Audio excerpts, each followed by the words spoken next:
সুপ্রিয় দর্শক, আমি আফজাল হোসেন স্বাগত জানাচ্ছি সম্পাদকীয়তে। এখনও থমথমে গোপালগঞ্জ। পরবর্তী নির্দেশনা না দেওয়া পর্যন্ত জেলায় কারফিউ বলবৎ থাকবে। সহিংসতা প্রাণহানির ঘটনা তদন্তে কমিটি গঠন করেছে সরকার। এনসিপির আহ্বায়ক নাহিদ ইসলাম বলেছেন, এনসিপি ফের গোপালগঞ্জে যাবে, প্রতিটি ঘরে গণঅভ্যুত্থানের পতাকা উঠবে। এদিকে বিএনপির স্থায়ী কমিটির সদস্য সালাউদ্দিন আহমেদ বলেছেন, সরকারের নির্লিপ্ততা এবং আইন শৃঙ্খলা নিয়ন্ত্রণে ব্যর্থতায় সারা দেশে মবক্রেসির রাজত্ব হচ্ছে। গণতান্ত্রিক প্রক্রিয়াকে নস্যাৎ করতে এনসিপির সমাবেশে হামলা বলেও মনে করে দলটি। সমসাময়িক রাজনীতির নানা বিষয় নিয়ে আমাদের আজকের সম্পাদকীয় নির্বাচন নিয়ে অনিশ্চয়তার কথা কেন আসছে, আর এসব নিয়ে কথা বলতে আমাদের স্টুডিওতে উপস্থিত আছেন বদিউর রহমান, সাবেক চেয়ারম্যান জাতীয় রাজস্ব বোর্ড, এবং মারুফ কামাল খান, সম্পাদক প্রতিদিনের বাংলাদেশ। দর্শক, আপনারা এই আলোচনায় অংশ নিতে পারেন, এজন্য আপনাদের ফোন করতে হবে টেলিভিশনে দেখানো নম্বরে। এছাড়া ফেসবুকের মাধ্যমেও আপনাদের মন্তব্য পাঠাতে পারেন। আলোচনা শুরুতেই জানিয়ে দেব এখনকার প্রধান শিরোনামগুলো। সহিংসতার জেরে গোপালগঞ্জে বাড়ল কারফিউর সময়সীমা। সকাল 11টা থেকে 3 ঘন্টা শিথিলের পর চলবে অনির্দিষ্টকাল। অভিযানে আটক 25, হামলায় জড়িতদের ছাড় না দেওয়ার হুঁশিয়ারি। হামলায় জড়িত সন্ত্রাসীদের দ্রুত গ্রেফতার না করলে আবারও গোপালগঞ্জে মার্চের ঘোষণা এনসিপির। আওয়ামী লীগকে ফেরানোর চেষ্টা করলে প্রতিহতের হুঁশিয়ারি। আইন শৃঙ্খলা অবনতির প্রতিবাদে রাজধানী সহ সারা দেশে যুব দলের বিক্ষোভ। ইস্যু তৈরি করে পরিকল্পিতভাবে বিএনপিকে কলঙ্কিত করতে অপচেষ্টার অভিযোগ নেতাদের। জুলাই যোদ্ধাদের উপর হামলার প্রতিবাদে জামায়াত ইসলামের বিক্ষোভ। গোপালগঞ্জে আইন শৃঙ্খলা রক্ষা বাহিনীর বিরুদ্ধে দায়িত্ব পালনে ব্যর্থতার অভিযোগ নেতাদের।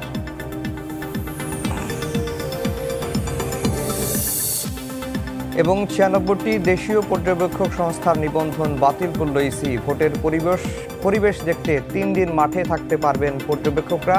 নতুন নীতিমালা চূড়ান্ত।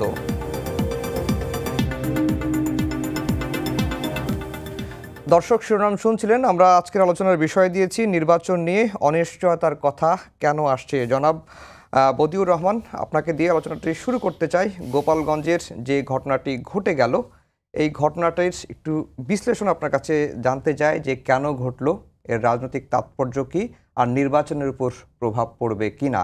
নির্বাচনের উপর প্রভাব পড়বে কিনা এই প্রসঙ্গটি এই কারণে আনা হয়েছে, এনসিপির একজন কেন্দ্রীয় নেতা বলেছেন যে একটি জেলায় জাতীয় নেতাদের নিরাপত্তা যখন দিতে পারে না সরকার, তখন নির্বাচন কিভাবে হবে বা সরকার কিভাবে নির্বাচন করবে।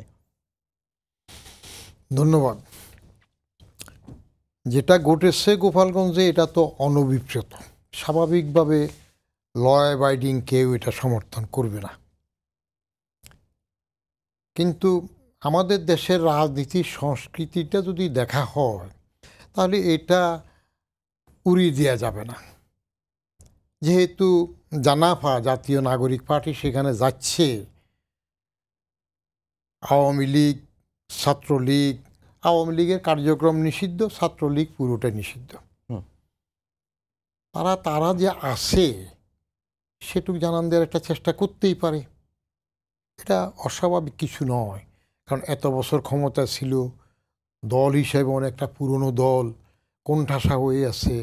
কিন্তু সরকারের গোয়েন্দা বিভাগ তারা কি ইনফরমেশন নিয়েছিল, তাদের প্রস্তুতি কী ছিল, সেই বিষয়টা খতিয়ে দেখার বিষয় আছে। এখন একটা কমিটি করেছে স্বরাষ্ট্র জ্যেষ্ঠ সচিব নাসিমুল গনিরকে দিয়ে করেছে, 3 সদস্যের, দেখবে। এইরকম কমিটি তো সমস্যা হয়, কিন্তু গড়তে দেওয়ার পেছনে সরকারের কোনো রকমের দুর্বলতা ছিল কি না সেটা দেখার বিষয়।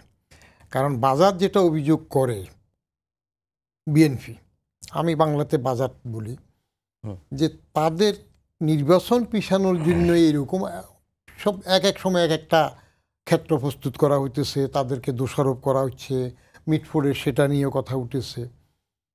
কিন্তু আমি বলি, এটা যারা ক্ষমতায় এসে যাবে এরকম একটা ভাবে আছে বাজার, তাদের তো এরকম অভিযোগ থাকতেই পারে।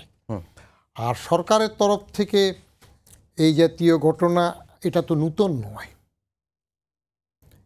গোপালগঞ্জের থেকে টুঙ্গিপাড়া কত দূরে? সেখানেও আমি বাগানে হাঁটার সময় একজন বলতেছিল যে 2018 নির্বাচন যে রাতে হয়ে গেল সেটা নিয়ে আওয়ামী লীগের একজনই জিজ্ঞেস করার পর বলছিল বেশি ভয় পেয়ে করে ফেলছে। এখানে নাকি একটা ভয় ছিল যে এই মিছিলটা জানাফার এটা যদি বেশি শক্তিশালী হয় তাহলে কি এটা আর একটা ভাঙচুরে যাবে কি না, বঙ্গবন্ধুর কবর ভাঙ্গার জন্য সেদিকে যাবে কি না। কারণ 32 নম্বর ভাঙ্গার পরে, শেখ হাসিনার বাড়ি ভাঙ্গার পরে এই রকম একটা ভয়ভীতি থাকতে পারে, সে একটা কথা উঠেছে। আরেকটা ছোট্ট জিনিস নিয়ে কথা উঠেছে যে অন্য সবগুলো পদযাত্রা এটাকে মার্চ টু কেন বলা হইল। আসলে বাংলা আর ইংরেজির মধ্যে তফাৎ বেশি হয় না, কিন্তু প্রায়োগিক দিক থেকে মার্চ টু যখন বলা হয় তখন এটা বিশাল কিছু মনে হয়। মার্চ টু ঢাকা, যে বিরাট ব্যাপার ঘটবে। তো মার্চ টু গোপালগঞ্জ বলার পরে স্বাভাবিকভাবে এরা গোপালগঞ্জ তো যেহেতু বঙ্গবন্ধুর জন্মভূমি, যেহেতু শেখ হাসিনার নিজস্ব একটা এলাকা, সেখানে তারা একটা শোডাউন করার চেষ্টা করবে। এইটুক কী পরিমাণ হইতে পারে সেই পরিমাণটুকু নিয়ে সরকারের আঁচ কোথায় ছিল, কতটুকু আঁচ করতে পেরেছে। আর জানাফা যারা গেল জাতীয় নাগরিক পার্টি, যারা পরে অনেকটা, যদি আমি তো যেটুক দেখলাম টিভিতে যে একটা বড় বাক্সের মধ্যে ঢুকে যাচ্ছে আর্মার্ড সাজোয়াজানের মধ্যে, সেটা যদি না হতো তাহলে তো আরও খারাপ কিছু করতে পারতো, হয়তো বা করতে পারতো।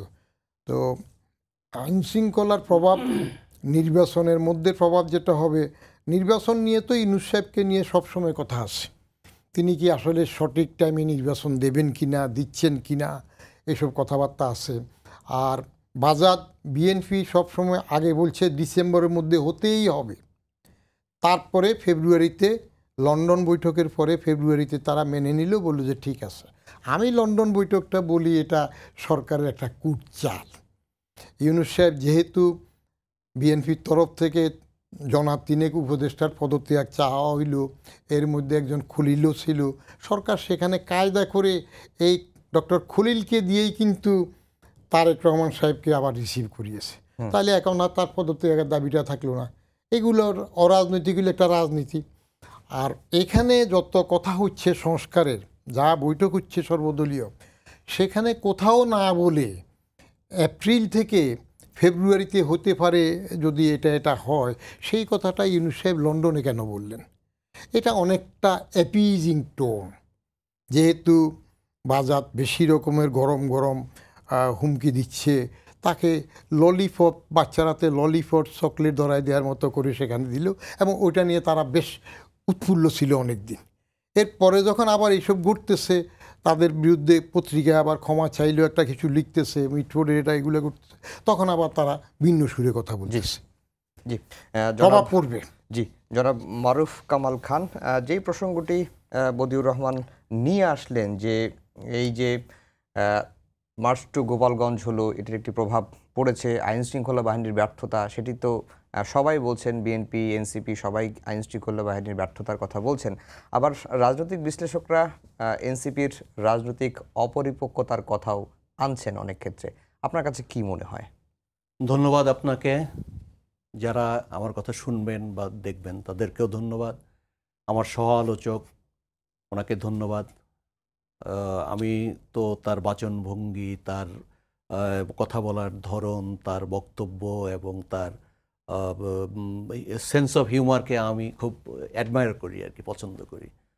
তো আমি তো উনি আজকে আসবেন শুনে আমি আনন্দিত হয়েছি যে আমার কম কথা বলতে হবে। উনি মানে অনেক বেশি হৃদয়গ্রাহী করে, গ্রহণযোগ্য করে কথা বলতে পারেন। তো যাই হোক, এখন যেটা আপনার প্রশ্ন, সে প্রশ্নের জবাব আমি বলবো যে প্রথমে আমি গোপালগঞ্জের এই ঘটনা যেটা ঘটেছে এটা নিন্দা করছি। যে প্রাণহানি ঘটেছে তার জন্য শোক প্রকাশ করছি। কেননা একটা পরিবারের যখন একজন সদস্য নিহত হয়, মারা যায়, মৃত্যুবরণ করে, অস্বাভাবিক মৃত্যুবরণ করে, অকালে ঝরে যায়, একজন বোধহয় কোনো একটা পরিবারের দেখলাম যে একমাত্র আর্নিং মেম্বার, সেও নিহত হয়েছে। তো রাজনীতির বলি কিন্তু এরা হয়, কিন্তু রাজনীতি কিন্তু এদের দিকে আর পরবর্তীকালে ফিরে তাকায় না, এই পরিবারগুলো অসহায় হয়ে যায়। তো এই যে যারা জীবন দিয়েছে, সঙ্গত অথবা অসঙ্গত যে কারণেই দিয়ে থাকুক না কেন, এটা কিন্তু এই পরিবারগুলো কিন্তু সাফার করবে, কষ্ট করবে, এবং তারা কোনোদিন ক্ষতিপূরণ পাবে না। তো এই লোকগুলো তার কখনো তাদের মাঝে ফিরে আসবে না। এই অপূরণীয় ক্ষতি যারা শিকার হয়েছেন তাদের প্রতি সহানুভূতি জানাচ্ছি, নিহতদের প্রতি শোক জ্ঞাপন করছি। আমার কথাটা হচ্ছে যে গোপালগঞ্জ তো বাংলাদেশ, বাংলাদেশেরই অংশ। এটা কোনো আলাদা অঞ্চল না, কোনো বিচ্ছিন্ন দ্বীপ না, বাংলাদেশের বাইরে কোনো স্বায়ত্তশাসিত ভূখণ্ড না। গোপালগঞ্জ হচ্ছে একটা জেলা বাংলাদেশের, এবং প্রত্যেক জেলায় বাংলাদেশের নাগরিকরা একসময় কিন্তু এই যে হিল ট্র্যাক্সে এই সমস্যার সৃষ্টি হয়েছিল। এখানে বাঙালিরা যেতে পারবে না, ওখানে বাঙালিরা জমি কিনতে পারবে না, এটা করতে পারবে না, সেটা করতে পারবে। এটা একটা রেস্ট্রিক্টেড এরিয়া হিসেবে ঘোষণা করা হয়েছিল একবার। ওখানকার যারা নানা ধরনের দাবি দাওয়া করতেন তারা করেছিলেন। তো এটা তো চলতে পারে না। বাংলাদেশ তো একটা, ওইটা না হয় একটা বিশেষ অঞ্চল, কিন্তু গোপালগঞ্জ তা না, এটা প্লেন ল্যান্ড। এটা তো আমাদেরই গোপালগঞ্জ, এখানে সকলেরই অধিকার আছে, সকলেরই দাবি আছে, প্রত্যেকেই যেতে পারবে। যে কোনো রাজনৈতিক কর্মসূচি সেখানে যদি শান্তিপূর্ণ হয়, সে কর্মসূচি করবার অধিকার কিন্তু প্রতিটা মানুষের আছে, প্রতিটা দলের আছে, প্রতিটা গোষ্ঠীর আছে।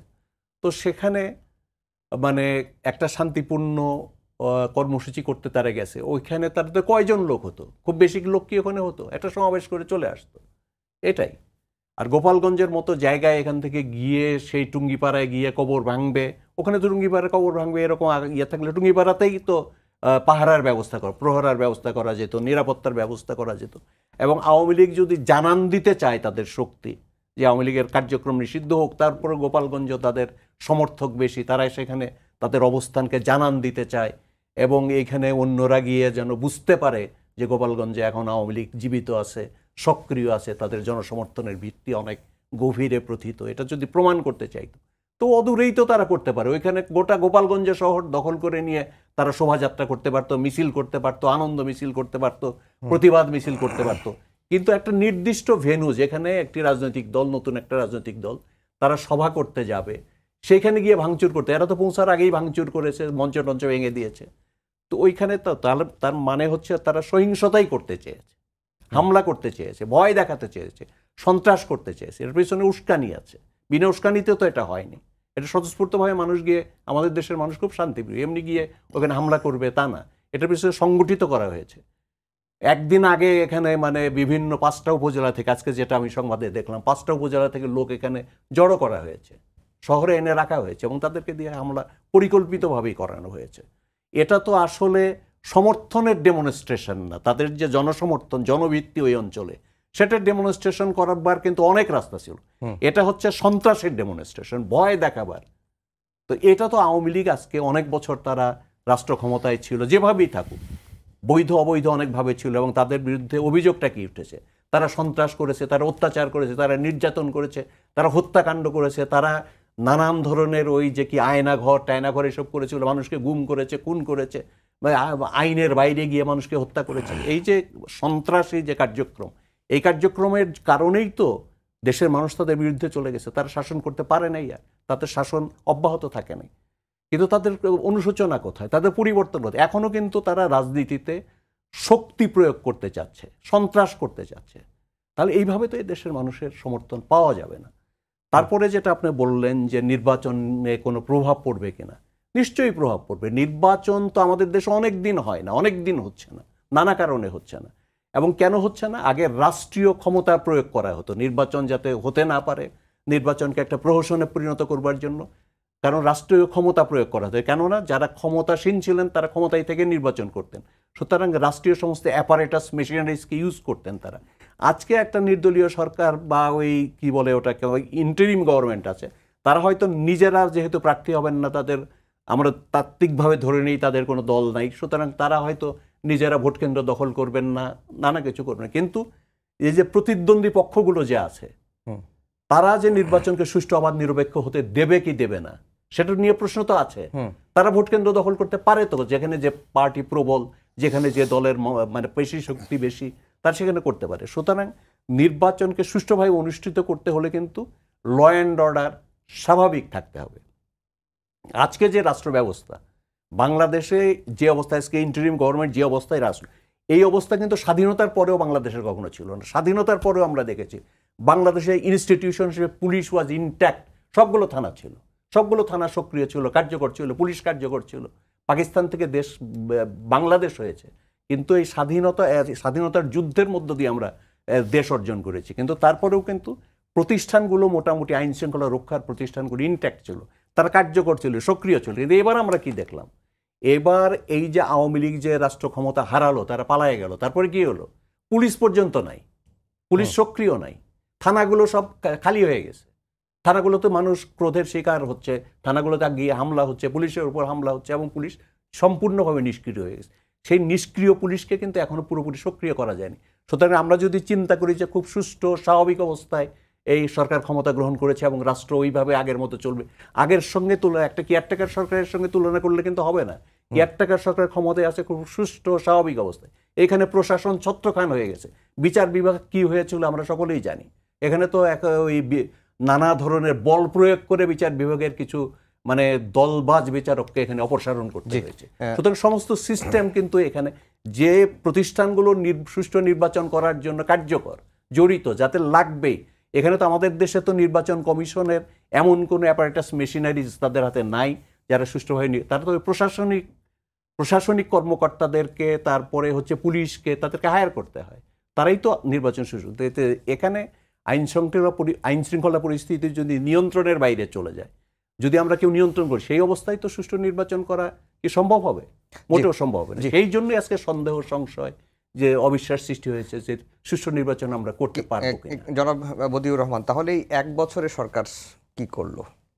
এখনো যদি আমরা এই ধরনের কথা বলি যে স্বাধীনতার পরে এই অবস্থা ছিল না, স্বাধীনতার পরেও এই অবস্থা ছিল না, তখন পুলিশ প্রশাসন কাজ করেছে, অ্যাক্টিভ ভূমিকা পালন করেছে, এবং গোপালগঞ্জের এই যে ঘটনা সরকারকে কি বার্তা দেয়? এনসিপি বলছে যে 4 জন মারা গেছে, এর দায় দায়িত্ব সরকার এবং প্রশাসনের, বিএনপিও প্রশাসন নির্লিপ্তার কথা বলা হচ্ছে। সামনে যে সময় আছে, যদি ফেব্রুয়ারি ধরি, তাহলে কতটুকু আর এগোতে পারবো? আপনার সরকারটার শক্তিমত্তা যদি আপনি দেখেন, তাহলে তো বলতে হয় যে এই রকম দুর্বলতম সরকার তো আর বাংলাদেশে ছিল না। ওভারওয়েলমিং সাপোর্ট নিয়ে আসুক, কিন্তু সরকার হিসাবে এটা সবচেয়ে একটা দুর্বল সরকার। এত দুর্বল যে তারা নিজেরটুকু নিজে বুঝে কিনা সন্দেহ। একটা আক্রমণ হবে, মেনে নেবে। প্রথম থেকে আপনি সেই নজিরগুলো দেখেন, সচিবালয় ঢুকে যাবে, পরীক্ষা ছাড়া পাস, অতএব কবুল। আদালতে হাইকোর্ট, সুপ্রিম কোর্ট ঢুকে যাবে, বিচারক বাদ, কবুল। তারপরে ইউনূস সাহেব নিজে বলে আসতেছে, আমরা রাজনৈতিক দল হিসেবে আওয়ামী লীগ নিষিদ্ধ করবো না। যেই তার বাড়ির কাছে গিয়ে একটু বেসকি দিল, আন্দোলন করলো, তারপর বলে আচ্ছা ঠিক আছে, কার্যক্রম নিষিদ্ধ। এখন যেটা যে যতটুক বল প্রয়োগ করতেছে সেটাই মেনে নিচ্ছে, তাইলে সরকার ল অ্যান্ড অর্ডার সিচুয়েশন করে। মাঝখানে কি এর বললো একবার যে ধরবে, কাকে ধরবে, কি ডেভিল হান্ট। তো ডেভিল হান্ট করতে যাইয়া অ্যাঞ্জেল ধরলো না ডেভিল ধরলো, তারপর কিছুদিন পরে থেমে গেল। এখন বলতেছে কি মাথার চুল আশ্রা কি দিয়ে চিরুনি, না কি বলতেছে একটা চিরুনি অভিযান করবে। কখন করবে? এখন প্রত্যেকটা বলতে বলতে তো 1 বছর চলে গেল। ল অ্যান্ড অর্ডার সিচুয়েশান খারাপ অবস্থা। আমি তো এখানে বলতে আসার আগে, টিভিতে আসার আগে আমি ভয় পাই এখন, কারণ বের হইলে যদি সিইসি নুরুলদার মতো আমাকে জুতার মালা গলায় দিয়ে পিটায়, কারো পছন্দ না হয়, কি করবেন আপনি? নোবেল প্রাইজ পাওয়া এক জিনিস, সরকার চালানো আরেক জিনিস। কতগুলো এনজিও আর গ্রামীণের গ্রাম দিয়ে আর বাইরের থেকে আলী রিয়াজ এনে, ডক্টর খলিল এনে সরকার চালাবে এই দেশে, এত সহজ নাকি? সহজ না। অতএব সরকার সেটা করতে পারছে না। আর অবিশ্বাস নির্বাচনের বিষয় নিয়ে স্টিক করছে না। একটা কথা সরকার যদি ট্রু টু ওয়ার্ড হয় যে হ্যাঁ আমি এই পিরিয়ডের মধ্যে এটা করব, তখন মাঝখানে একবার বেশি সংস্কার হইলে এত দিনে, কম সংস্কার হইলে এই দিনে। তো সংস্কার বলতে বলতে তো 1 বছর শেষ। সংস্কার কি করলেন? আবার নতুন করে সেদিন কি একটা স্ক্রলে দেখতেছি যে ইউনূস সাহেবকে সংস্কারক ঘোষণা করবে না। ওই তো তার মানে কি করো নাকি উস্কাই দিচ্ছে আর একটা কিছু। তো এই সেলাচা মুন্ড দিয়ে রাজনৈতিক দল নয় হইলেও তো ইউনূস সাহেবও তো একটা রাজনীতি সাপোর্ট করতেছে। তাকে তো বলা হয় এই যে জানাফা যেটা হইল জাতীয় নাগরিক পার্টি, এদের বৈরাম খাঁ বলা হয় তাকে। যে আকবর নাবালক সিংহাসনে আসার পরে তার একজন বৈরামকা দরকার ছিল, তো ইউনূস সাহেবই তো নাকি এদের বৈরামকা। তো এখন আবার তারাও সরকারকে দোষ দিচ্ছে কেন, সুবিধা না হইলে। আর যেটা বললেন যে আওয়ামী লীগ সন্ত্রাস দেখাচ্ছে, আওয়ামী লীগ বা ছাত্রলীগ তাদের তো এই নাগরিক পার্টি যেটা হইল জানাফা, এদের উপর ক্ষোভ থাকবে, কারণ সে আন্দোলন গণ আন্দোলনের মধ্যে তো এদের ভূমিকা বেশি ছিল, এরাই তো পরে পার্টি করলো, তাহলে তাদের একটা প্রতিশোধ স্পৃহা থাকবে, সেই সুযোগটা নিতে চাইছে। কিন্তু সরকার এটা কঠোর হস্তে বা তা তদন্ত নিয়ে করতে পারে নাই। আর নির্বাচন নিয়ে যে সন্দেহটা বারবার আসতেছে সরকারের কর্মকাণ্ডে, কারণ সরকার মাঝখানে যেটা লন্ডন বৈঠকে ললিপপ দিয়ে শান্ত করলো যে ঠিক আছে আজাদ ডিসেম্বর থেকে একটু পিছিয়ে গেল 2 মাস 2.5 মাস, যে আমরা ফেব্রুয়ারি মানলাম, আর উনি এপ্রিল থেকে একটু আগাইলেন, কিন্তু কন্ডিশন ছিল তো স্টিক করলে তো হয় যে ঠিক আছে দেবে। আর নির্বাচন কমিশন তার ক্ষমতা দিয়ে, নির্বাচন কমিশন কি জেলা প্রশাসন বাদ দিয়ে নূতনভাবে নিজেদের লোক দিয়ে রিটার্নিং অফিসার দিয়ে নির্বাচন করতে পারবে?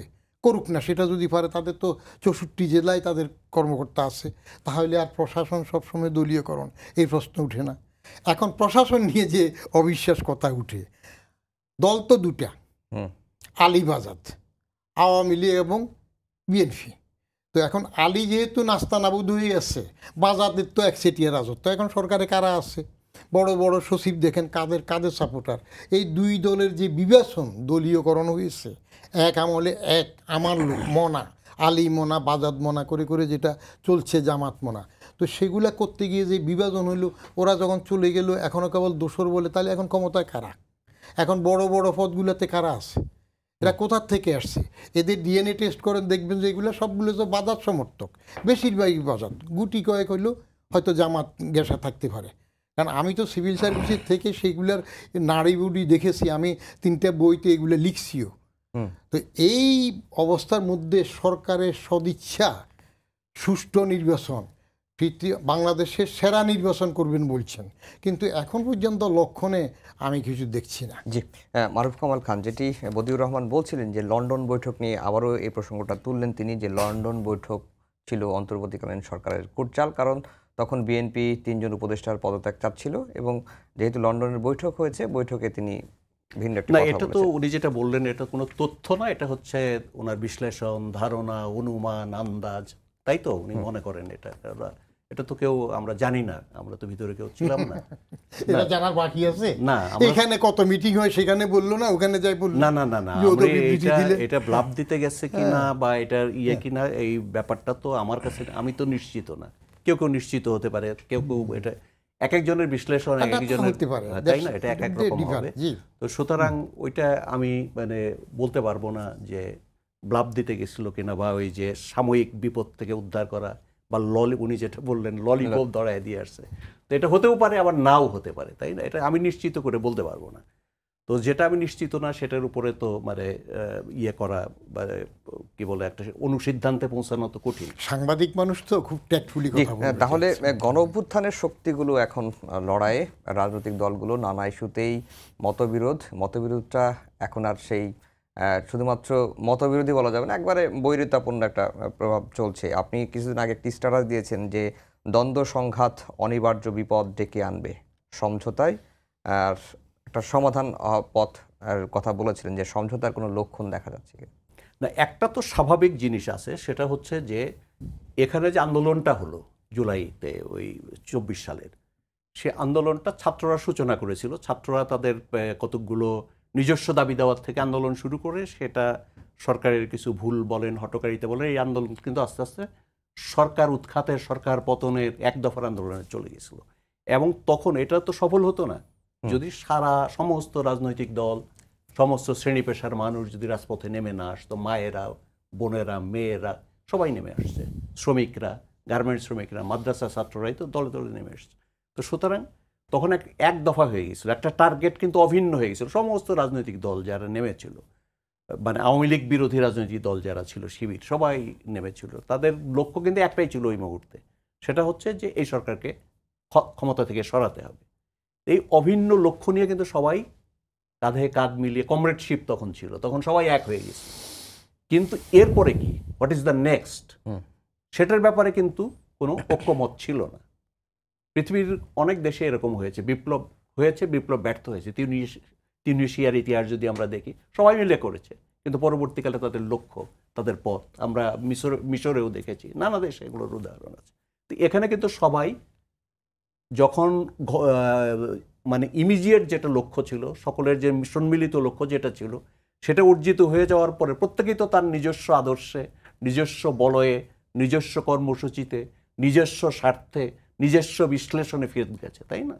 প্রত্যেকটা রাজনৈতিক দল এবং রাজনৈতিক দল বহির্ভূত তো যে সমস্ত রাজনৈতিক চিন্তার মানুষ আছে, তারা তার নিজ নিজ বলয়ে ফিরে গেছে।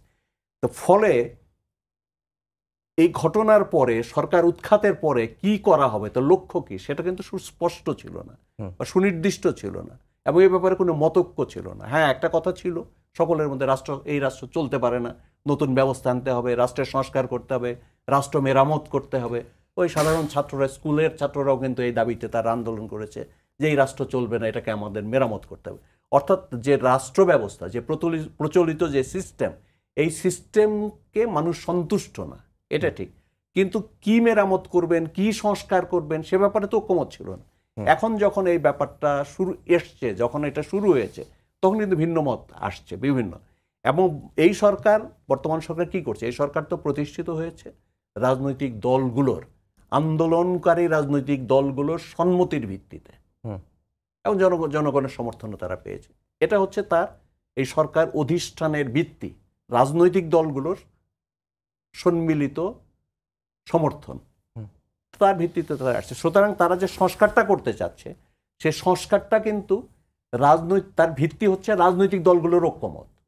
এটার জন্য কোনো গণভোট হচ্ছে না, আমরা মানুষের কাছে যাচ্ছি না, সারা দেশের মানুষ, নাগরিকরা কি চাচ্ছে, তারা কেমন সংস্কার চাচ্ছে, এটা তো হচ্ছে না। হচ্ছে শুধু রাজনৈতিক দলগুলো কি চায়, তারা ঐক্যমত হলেই কিন্তু একটা সংস্কারের একটা মানে সিদ্ধান্ত হয়ে যাচ্ছে। যেটা একমত হচ্ছে না, সেটা আলাদা থাকবে, এবং ওটা রাজনৈতিক দলগুলোর উপর ছেড়ে দেওয়া হবে যে তোমরা ক্ষমতায় গিয়ে নির্বাচনী ইশতেহারে এটা অন্তর্ভুক্ত করে তোমরা যদি ভোট পাও, তোমরা গিয়ে করবে। আর ও সংস্কার কোনগুলো হবে, যে বিষয়গুলোতে সবাই ঐক্যমত হবে। তো সুতরাং এটা হচ্ছে রাজনৈতিক দলের ঐক্যমতের উপর নির্ভরশীল কিন্তু এই সংস্কার উদ্যোগ পুরোপুরি। ঐক্যমত না হলে কিন্তু এই সরকার করবে না বা করতে পারবে না। সেটা চলছে, সেভাবেই তারা আগাচ্ছে। এবং তার কারণে এই যে ঐক্যমত করা বাংলাদেশে, এটা কিন্তু খুব ভেরি ডিফিকাল্ট, সাংঘাতিক ডিফিকাল্ট। এতগুলো নানা দল মতের লোককে একত্র করে তাদেরকে একটা ঐক্যমতে নিয়ে আসা, সেটার জন্য চেষ্টা চলছে, এবং এটা বিলম্বিত হচ্ছে, দীর্ঘস্থায়ী হচ্ছে, এটা ঝুলে যাচ্ছে কোনো আবার সব ডেকে একত্র করে কতগুলো ব্যাপার, আবার ছোট ছোট বিষয়ে তাদের মধ্যে ভিন্ন মত আসছে। তো ফলে এটা বিলম্বিত হচ্ছে। তবে আমি যেটা পার্সোনালি মনে করি, কতগুলো কিন্তু ঐক্যমত হয়ে গেছে, কিছু কিছু বিষয় আছে, খুব বেশি না, কয়েকটা পয়েন্টে তো ঐক্যমত হয়ে গেছে রাজনীতি, কিন্তু সেটা তো সেগুলো করে ফেলা দরকার আমার মনে হয়। সেটা তো ঐক্যমত্য কমিশনের মানে আলোচনায় সব রাজনৈতিক দলই প্রায় যাচ্ছেন, কিন্তু মাঠের যে প্রতিফলন, বিএনপি, জামায়াত, এনসিপি, না, আমি ওই যে বললাম, এখন তো কি, এখন হচ্ছে এই সংস্কার নিয়েও বিরোধিতা হচ্ছে, এক। দুই নম্বর হচ্ছে যে রাজনৈতিক সমীকরণ যেটা, সেটা কিন্তু পরিবর্তিত হয়ে গেছে। একটু আগে উনি বলছিলেন যে আলী তো নাই, সে ইলেকশন করতে পারবে কিনা, কি অবস্থা, এটা এখনো আমরা নিশ্চিত না। তাহলে সমীকরণ যেটা, প্রতিদ্বন্দ্বিতার যে রসায়ন, ভোটের যে হিসাব কিতাব, এগুলো কিন্তু চেঞ্জ হয়ে গেছে। তো ফলে পরিবর্তিত যে ব্যবস্থা, এর সুযোগ কিন্তু সবাই নিতে চাচ্ছে। সবাই মনে করছে যে আমরাও হয়তো ক্ষমতায় চলে যেতে পারি। যেমন চেষ্টা করছে কি এই ইসলামিক দলগুলো, যেগুলো মানে ধর্মাশ্রয়ী দল, ধর্মভিত্তিক দল, তারা মনে করতেছে যে আমরা যদি সকলে মিলিয়ে একটু জোটবদ্ধ হতে পারি, তাহলে হয়তো আমাদের কাছেই ক্ষমতা চলে আসতে পারে, মানুষ আমাদের ভোট দিতে পারে। তাহলে কি আমাদের বাধা কার সাথে? বিএনপির সঙ্গে। তাহলে বিএনপিকে একটু ইয়ে করে দাও, তার বিরুদ্ধে প্রোপাগান্ডা করে তার ইমেজ ক্ষুণ্ণ করো। এই যে ঘটনাগুলো, তারপরে এই যে ছাত্ররা যে নতুন দল করেছে, তো তারাও মনে করে যে আমরাও ক্ষমতায় এসে যেতে পারি, কারণ আমরা নতুন বন্দোবস্তের কথা বলেছি, সংস্কারের কথা আমরা সবচেয়ে বেশি বলেছি, এবং আমরা এত বড় আন্দোলনের নেতৃত্ব দিয়েছি, আমাদের ডাকে এত মানুষ এসে আওয়ামী লীগের মতো একটা দানবীয় শক্তিকে হটায় দিয়েছে, সুতরাং মানুষ আমাদের কথা শুনবে, আমাদেরকে ভোট দেবে, এই জন্য তারা ইয়ে করছে। এর ফলে এই যে ক্ষমতা যাওয়া ইলেকশন, এই ইলেকশনে কেউ কেউ মনে করছে যে ইলেকশনটা আরেকটু যদি পিছায় দেওয়া যায়, বিলম্বিত করা যায়, তাহলে কিন্তু আমাদের সুযোগ অবারিত হয়ে যাবে, আরও অনেক বেড়ে যাবে। আমরা জিতে যাব। এই সমস্ত চিন্তায় যে পরিবর্তিত পরিস্থিতি থেকে সুযোগ নেওয়ার, সুযোগের সদ্ব্যবহার করবার যে প্রবণতা, এটা কিন্তু এই যে রাজনৈতিক দলগুলোর মধ্যে যে দ্বন্দ্ব সংঘাত, এগুলো কিন্তু বাড়িয়ে দিয়েছে। জি, বদিউর রহমান, যেই কথাটি মারুফ কামাল ভাই শেষের দিকে বলছেন যে কেউ কেউ মনে করছে নির্বাচন কিছুটা পেছালে তাদের জন্য ভালো হয়, ভোটের রাজনীতি তারা ভালো করবেন। আজকে বিএনপির নেতারাও যেটি বলছেন যে লন্ডন বৈঠকের পর নানা ইস্যু পরিকল্পিতভাবে তৈরি করা হচ্ছে, সেটি নির্বাচন পেছানোর ষড়যন্ত্র হিসেবেই তারা দেখছে বিএনপি। আপনার বিশ্লেষণটা কি? আমাদের দেশের রাজনীতির মধ্যে মূল যে দুটা দল অনেক বছর প্রতিদ্বন্দ্বী ছিল, আলীবাজাদ, আওয়ামী লীগ এবং বিএনপি, এই দুইটা দলই তো প্রতিশোধ স্পিয়ার থেকে রাজনীতি করতো বেশিরভাগ সময়।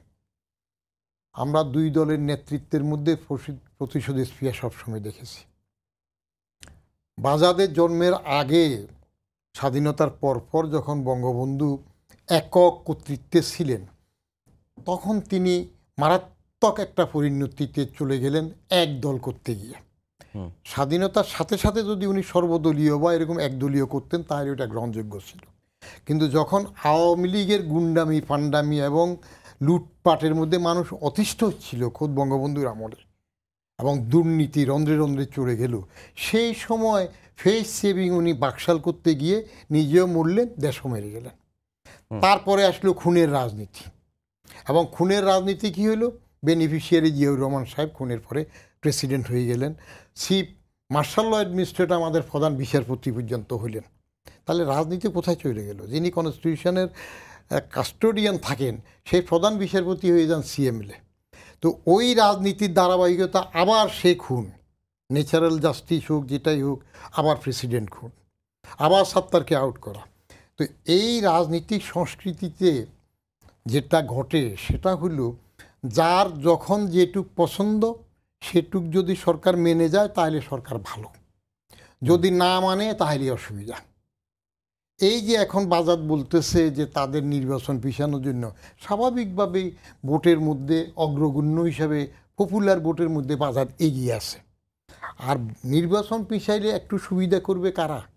এই যে যেটা বলতেছে জাতীয় নাগরিক পার্টি, যেটা বাচ্চাদের একটা দল হইল, এদের যেদিন গঠন হয় সেদিন তো মানিক মিয়া এভিনিউতে আমি সেই 3টার থেকে শুরু করে একবার সভা শেষ হওয়া পর্যন্ত ছিলাম। তাতে বয়স্ক লোক 5% তো ছিল না, সব এই ইয়াং জেনারেশন। তো সেই ইয়াং জেনারেশন আন্দোলনের সময় গা গরম থাকে। আমি এর আগে বলছিলাম 3টা কাঁচার 3টা অসুবিধা আছে। একটা কাঁচা হইল রবীন্দ্রনাথের ওরে সবুজ ওরে অবুজ ওরে আমার কাঁচা, আদমরাদের ঘা মেরে তুই বাঁচা, সেই কাঁচাটা ভালো, নবীনত্ব যেটা। কিন্তু কাঁচা বয়সটা খুবই খারাপ, প্রপারলি গাইড করতে না পারলে এটা ডিরেইলড হয়। এখন সেই ডিরেইলমেন্টের কথাবার্তা শুরু হয়ে গেছে জানাবার মধ্যে, কার কি হচ্ছে না হচ্ছে। এক কাঁচা, কাঁচা বয়স যেমন খারাপ, কাঁচা টাকা আরও খারাপ, হুঁশ থাকে না, নষ্ট হয়ে যায়, সেইটুক করেও খবর টবর এসে যাচ্ছে। আর কাঁচা তরকারি তো তাড়াতাড়ি না রানলে পৌঁছেই যায়। তো এখন এরা জাতীয় নাগরিক পার্টি যদি মনে করে যে যত পিছাবে তাদের পপুলারিটি তত আসবে, I do not think so. কারণ ভোটের রাজনীতি বাংলাদেশে আরও বেশি। আমি এইবার ঈদের সময় তো দেশে গেলাম, 6-7 দিন ছিলাম, অনেক বাড়িতে গেলাম। তো জাতীয় নাগরিক পার্টি কি কনসলিডেট করছে যে ভোট পিছালে তারা আসবে? হ্যাঁ, জামাতে ইসলামী, ইসলামিক দল, সেগুলো এখন যে জামাত সবসময় বিএনপির পদতলে থেকে ক্ষমতার প্রতিভূ হয়েছে, যে জামাত সুযোগ মতো আওয়ামী লীগের সাথে আবার আপোষ করে, সেই জামাত এবার যখন দেখলো যে না বোধহয় আমরা আলাদা হলে একটু শক্তি হতে পারবো, তারা চেষ্টা করতেছে। কিন্তু ভোটের রাজনীতি এত সহজ নয়, সেখানে চট করে কেউ এসে যাবে, এটা কঠিন ব্যাপার। ফেয়ার ভোট যদি দেয়া হয় তাহলে এখন পর্যন্ত যে জরিপ আছে, হ্যাঁ বাজার এসে যাবে, মেজরিটি সিট পাবে। তো এটাকে থামানোর জন্য এখন কি হচ্ছে, কি আসতেছে? PR, proportional representation.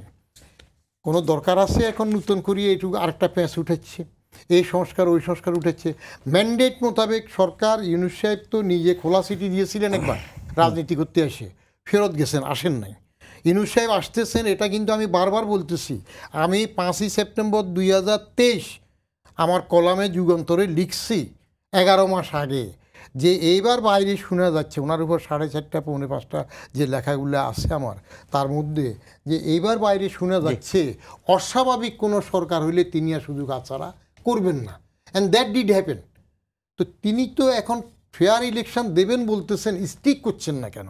একটা ইলেকশন ঠিক মতো দিয়ে দেন। জি, মারুফ কামাল খান, আমরা একেবারে শেষের দিকে চলে এসেছি, 2.5 মিনিটের মতো সময় পাবো। আজকে বিএনপি নেতারা বলেছেন যে ইস্যু তৈরি করে পরিকল্পিতভাবে বিএনপিকে কলঙ্কিত করতে অপচেষ্টার তারা অভিযোগ করেছেন, এবং টার্গেট তারেক রহমান, এবং চাঁদাবাজি নানা অভিযোগ আনা হচ্ছে, তৃণমূলে বিশৃঙ্খলা, দলের মধ্যে অভ্যন্তরীণ কোন্দল, অনেকেই মারা গেছেন। এগুলোর জন্য আসলে অনেকে তারেক রহমানকেও টার্গেট করছেন, এবং অনেকেই বলছেন যে তারেক রহমান দেশে ফিরলে হয়তো দলকে তিনি নিয়ন্ত্রণ করতে পারতেন। তিনি আসলে দেশে ফিরছেন না কেন? আপনার কাছে কি তথ্য আছে বা কি? না, এটা তো আমি বলতে পারবো না। এটা উনি কেন ফিরছেন না, ফেরা উচিত, এবং আমার মনে হয় শিগগিরই ফিরবেন। আরও আগে আসলে ভালো হতো। আপনি যেটা বললেন যে দলের মধ্যে যে বিশৃঙ্খলা, একটি শৃঙ্খলা ফিরিয়ে আনার ক্ষেত্রে উনি কমিউনিটিতে চাচ্ছেন। এখানে তো কতগুলো সমস্যা আছে দল হিসেবে বিএনপি।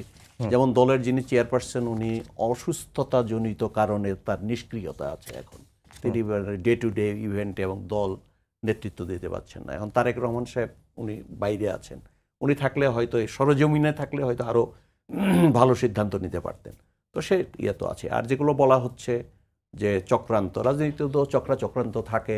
আমি তো একটু আগেই বললাম যে এখন বিএনপি, উনিও স্বীকার করলেন যে এখন যদি ভোট হয় তাহলে বিএনপির ক্ষমতায় আসার সম্ভাবনা সবচেয়ে বেশি। তো যখনই বিএনপির সবচেয়ে বেশি ক্ষমতায় আসার সম্ভাবনা, যেহেতু আলী নাই, যেহেতু স্পষ্ট হচ্ছে, তো সুতরাং অন্যরাও তো ক্ষমতার প্রতিদ্বন্দ্বী। তারা কিন্তু বাংলাদেশে যে সবই যে কৌশলের প্রয়োগ করা হয় তা না, অপকৌশলও প্রয়োগ করা হয়, এবং নানাভাবে ষড়যন্ত্র চক্রান্ত এগুলো তো আছেই। কিন্তু সঙ্গে সঙ্গে এটাও মনে রাখতে হবে যে খালি অন্যের উপর দোষ দিলে তো হবে না, দলকে কিন্তু শুদ্ধ করার দরকার আছে। দলের মধ্যে প্রতিদিন অনেকের বহিষ্কার করা হচ্ছে, হাজার হাজার লোককে বহিষ্কার করা হয়েছে, কিন্তু তাতে কিন্তু এই যে শৃঙ্খলার বাইরে যাওয়া, সেই প্রবণতা কিন্তু কমছে না। সুতরাং আজকে কিন্তু দলকে পুনর্গঠিত করতে হবে, আজকে কিন্তু রাজনীতিকে পুনর্গঠিত করতে হবে, রাজনীতির সংস্কার করতে হবে। রাজনীতির সংস্কার, রাজনীতিবিদদের মানসিকতার পরিবর্তন, এটা সব, আমি খালি একটা পার্টির কথা বলছি, সকলেই। এটা না করলে কিন্তু আমি যত রাষ্ট্রের সংস্কার করি, আইনের সংস্কার করি, কাঠামোর সংস্কার করি, প্রাতিষ্ঠানিক সংস্কার করি, এগুলো কিন্তু টিকবে না, এগুলো রাখা যাবে না। কারণ রাজনীতিবিদদের হাতেই তো রাষ্ট্র যাবে, রাজনীতিবিদরাই রাষ্ট্র চালাবে। আমরা তো একটা বিরাট সংস্কার করেছিলাম নির্বাচন নিয়ে, যখন আমরা নানা মারামারি কাটাকাটি, তখন আমরা ঠিক করলাম যে কেয়ারটেকার সরকার বা যেটা তত্ত্বাবধায়ক সরকার ব্যবস্থায় প্রবর্তন আমরা করলাম সবাই মিলে, কেউ ইচ্ছায় কেউ অনিচ্ছায়, এটা আমরা করলাম। কিন্তু পরে কি এই ব্যবস্থার কিছু ত্রুটি আসলো, সেই ত্রুটি তো আমরা শোধরাতে পারতাম না, করে এটা মাথাটাই কেটে ফেললাম। মারুফ কামাল ভাই, আমাদের সময় একেবারে শেষ। সবাইকে ধন্যবাদ জানিয়ে শেষ করছি। আমাদের আজকের সম্পাদকীয় আগামীকাল আবারও দেখা হবে একই সময়ে। শুভরাত্রি।